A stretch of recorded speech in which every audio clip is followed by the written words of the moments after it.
Spiders are, just remarkable creatures. They live all around us, often unseen. Some hide under leaves, while others live in the corners of our homes. These small animals are expert hunters, and they have a secret weapon to catch their food. This weapon is a web. A web is a net made of silk. It is sticky, it is strong. When a fly or a moth buzzes by, it can get caught. The web holds it tight until the spider arrives. It is a clever trap, designed with incredible precision. The spider does not learn how to build this. It is an instinct, a knowledge passed down through generations. Webs are not just for catching food, they are a spider's home. They serve as a nursery for its young. They are a communication device. The spider can feel vibrations through the silk threads. This tells them if prey has been caught. It also warns them of danger. Each strand is a line of information. Building this complex structure is a marvel of engineering. The spider uses its own body to produce the materials. It uses its legs as tools. Every night all over the world, millions of these tiny architects get to work, spinning their silken masterpieces. Imagine a builder who creates their own bricks and mortar. That is what a spider does.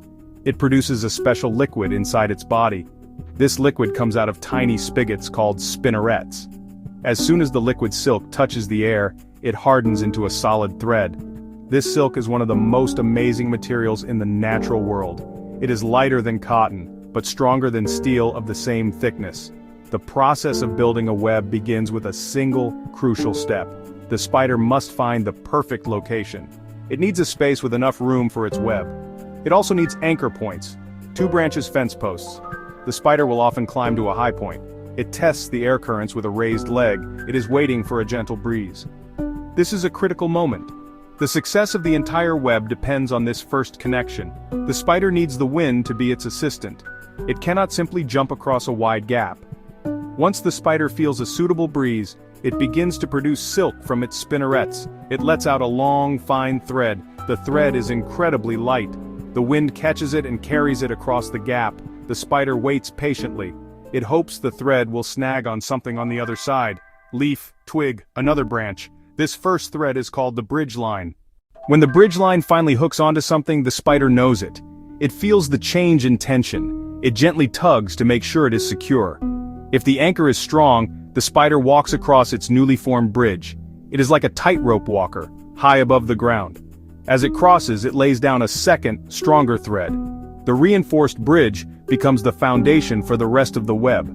Now that the bridge line is in place, the spider gets to work on the frame. From the middle of the bridge line, the spider drops down on a new thread. It lets itself fall like a mountaineer abseiling down a cliff. It drops down to a lower anchor point, perhaps a leaf, another branch below. It pulls the line tight and secures it. It has now created a Y shape. This Y forms the first 3 radial lines of the web. These are the spokes that will radiate out from the center. The spider then returns to the center of this Y shape. It will continue to add more anchor points. It scurries back up one of the lines to the outer bridge thread. It then moves along the frame and drops another line to a new point. It repeats this process over and over. It carefully lays down the outer boundary threads, connecting them to surrounding twigs, connecting them to surrounding leaves. This creates a polygon of silk, the frame within which the web will be spun. The spider is constantly checking the tension of each line, ensuring the entire structure is taut and stable. With the outer frame complete, the spider focuses on the radial lines. These are the spokes of the wheel. It starts from the center, the hub, and moves outwards to the frame. The construction of this framework is a display of incredible planning and innate geometry.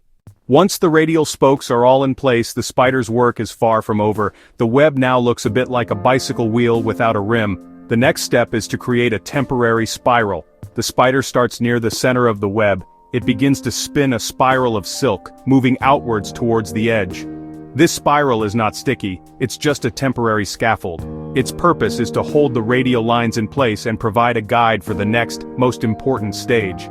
The spider moves quickly, creating a wide, open spiral. Now for the most ingenious part. The spider reaches the outer edge of the web, then it reverses its direction. It works its way back towards the center. It lays down a new spiral.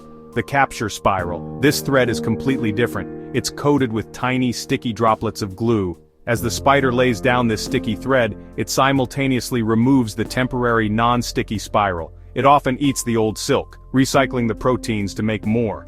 Nothing is wasted in the spider's world. The spider uses its legs with amazing precision. Its front legs guide the new sticky thread into place. Its back legs measure the distance from the previous spiral. This ensures the gaps in the net are perfectly sized. They must be small enough to catch prey, but not so small that they waste precious silk. The spider's legs have special claws and oily coatings that prevent it from getting stuck. It moves with a grace and confidence that is mesmerizing to watch. The spider continues spiraling inwards. It leaves a small, open area in the very center, the hub. The hub is made of non-sticky silk. This is where the spider will wait. It sits with one leg on each main radial line. It is connected to every part of its web. The slightest tremor from a trapped insect travels up the spokes to the spider's legs. The trap is now set. The silken masterpiece, a marvel of efficiency and design, is complete.